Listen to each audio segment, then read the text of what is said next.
Une interview qui est auto-gérée, on n'intervient pas dans l'interview. Ah bon? Ouais. Oh, c'est moi qui fais tout le boulot, quoi. Ouais, on est feignante. Oh, les feignasses.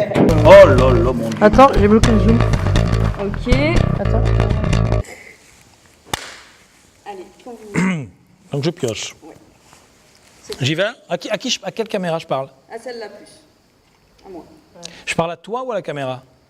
Non, plus à la caméra. À la caméra? Ouais. Ok, c'est parti. C'est parti. Question 1.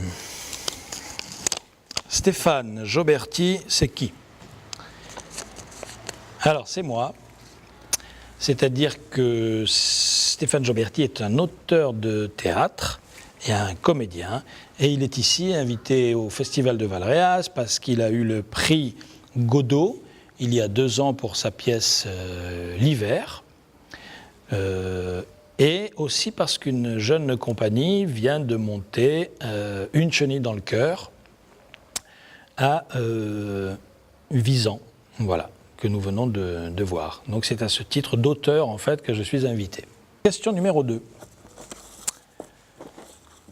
Alors, question numéro 2.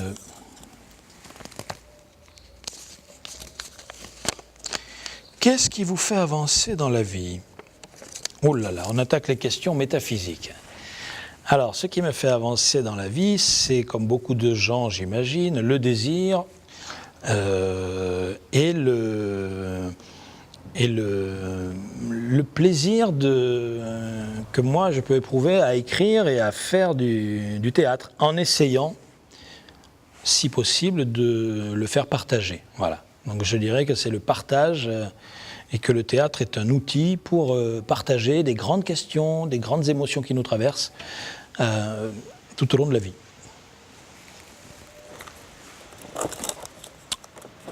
Numéro 3.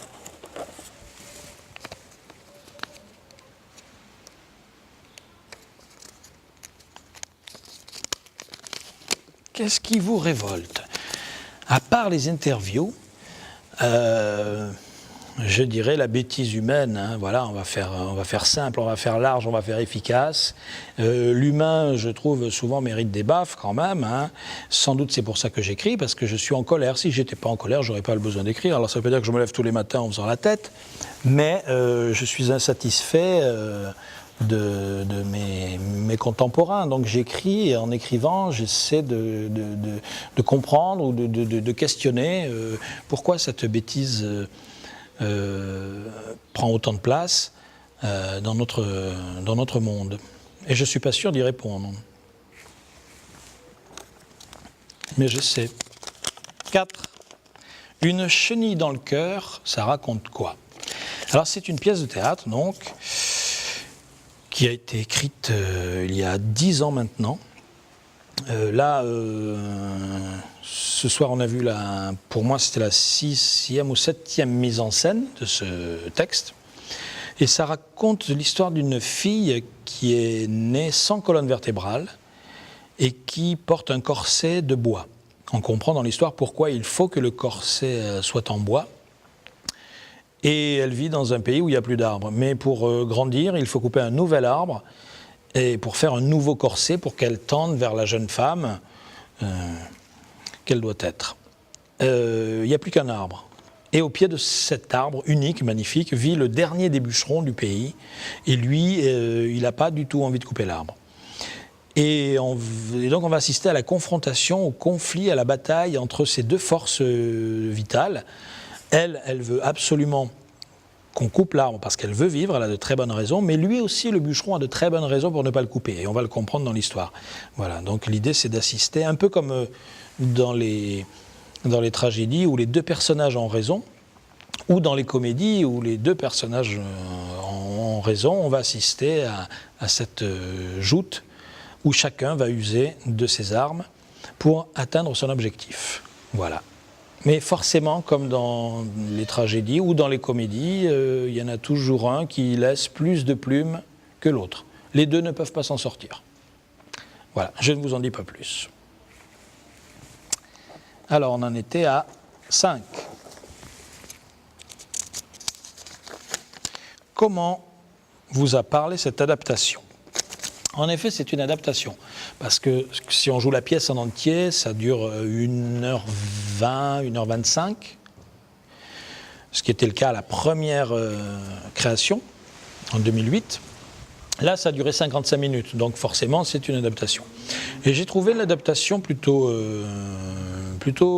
habile, plutôt cohérente. Alors forcément, ils ont fait des choix, donc ils ont sucré beaucoup de choses. Mais ça tient la route, c'est-à-dire que ça fait quand même un spectacle, évidemment. Voilà, donc une impression plutôt positive.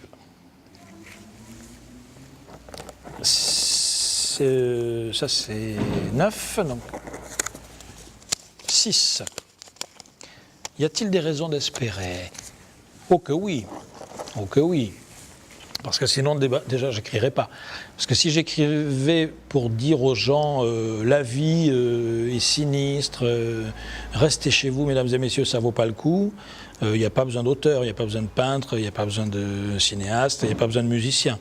Voilà, nous, on est quand même là pour dire que oui, mesdames et messieurs, le monde est noir, oui, la vie est difficile, mais ça, ils n'ont pas besoin de nous pour le savoir. En revanche, je vous assure que ça vaut le coup. Voilà.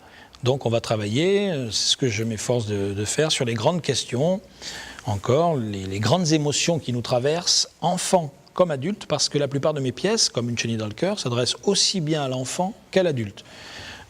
L'idéal pour moi étant de réunir dans la salle les enfants et les adultes, pour assister en direct à la représentation. Mais oui, bien sûr, il y a beaucoup de raisons d'espérer, sinon vraiment je n'écrirai pas. Alors, il y a la 7, je vous précise juste qu'il manque la 8. Le théâtre peut-il nous aider à espérer? Oui, sans doute. À changer le monde, je ne pense pas. Mais à vivre avec intensité un moment, celui de la représentation, un moment un peu d'enchantement. Voilà. Plus que d'espoir, je dirais d'enchantement. Moi, c'est ce que j'essaie de faire. D'essayer de créer de l'enchantement dans un monde qui chante de moins en moins. Voilà, alors c'est pas facile, mais j'essaie de faire rire, j'essaie de faire pleurer, j'essaie de faire peur, j'essaie de faire réfléchir, de faire douter, mais en créant vraiment cet enchantement qui a à voir avec le merveilleux, parce que dans Une chenille dans le cœur, il est question de merveilleux, et qui a à voir aussi avec le réel, bien évidemment, c'est-à-dire des questions d'aujourd'hui. Des questions d'aujourd'hui qui traversent les adultes d'aujourd'hui et les enfants d'aujourd'hui. Voilà, alors, oui, ça a à voir avec l'espoir, mais ça a à voir beaucoup avec la lucidité aussi, hein, le théâtre. Parce que l'idée, c'est quand même de réunir des gens qui ne pensent pas forcément pareil, de leur montrer une chose. Donc un point de vue d'un auteur, un point de vue de metteur en scène, des points de vue d'acteurs, et puis toute l'équipe qui travaille autour, mais pas forcément pour unifier. L'idée, c'est quand même de diviser, c'est-à-dire que chacun ne verra pas le même spectacle. Et c'est un petit peu un acte démocratique, c'est-à-dire que c'est basé sur la confiance et sur l'intelligence. On fait confiance au spectateur. Voilà, alors bien sûr, après, chacun repartira avec ses images. Chacun n'aura pas entendu le même texte, en fait. Et c'est tant mieux. Le théâtre est polysémique. Donc on va essayer de créer du trouble. On va essayer de créer encore une fois de l'étonnement pour voir après ce que ça fait chez les gens quand ils rentrent à la maison. Mais pas pour unifier. On n'est pas dans un stade où on va tous défendre la même équipe, ou chanter le même hymne, et porter les mêmes couleurs, pas du tout. On est rassemblés pour entendre une parole démocratique. Donc, la démocratie, c'est l'un et l'autre. On va entendre les deux points de vue, et puis après, chacun choisira. Et enfin, la dernière, puisqu'il n'y a pas de 8, nous passons à 9. Quelque chose à ajouter. J'ai passé une très bonne journée, ma foi. Il fait bon, nous sommes à Visan. Tout ça est très agréable. On est très bien accueillis par le festival des Nuits de l'Enclave. Et à ajouter, bonne continuation à tous. Voilà, mesdemoiselles. C'était quoi la vie? Eh bien, vous ne l'avez pas mise.